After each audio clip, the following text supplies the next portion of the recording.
دعاء يوم الجمعة. بسم الله الرحمن الرحيم.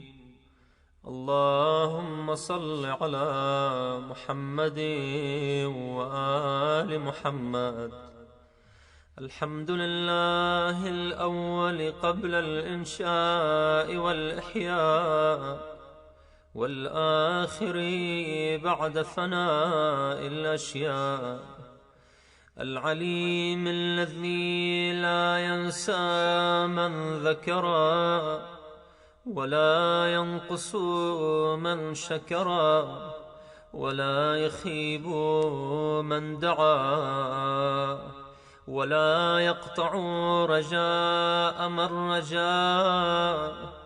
اللهم إني أشهدك وكفى بك شهيدا، وأشهد جميع ملائكتك وسكان سماواتك وحملة عرشك ومن بعثت من أنبيائك ورسلك وأنشأت من أصناف خلقك، أني أشهد أنك أنت الله لا إله إلا أنت، وحدك لا شريك لك ولا عديل ولا خلف لقولك ولا تبديل، وأن محمدا صلى الله عليه وآله عبدك ورسولك،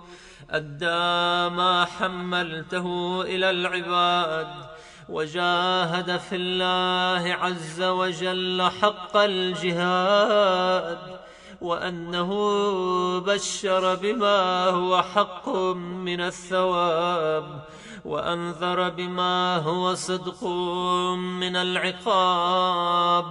اللهم ثبتني على دينك ما أحييتني، ولا تزغ قلبي بعد إذ هديتني، وهب لي من لدنك رحمة إنك أنت الوهاب.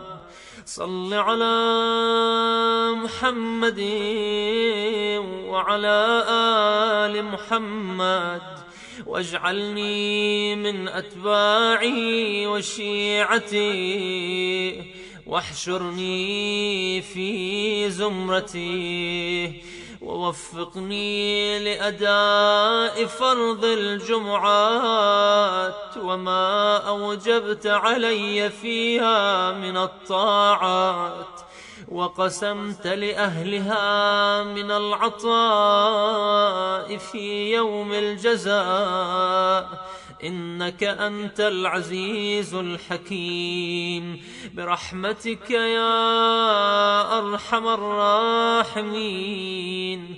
وصلى الله على سيدنا محمد وآله الطاهرين.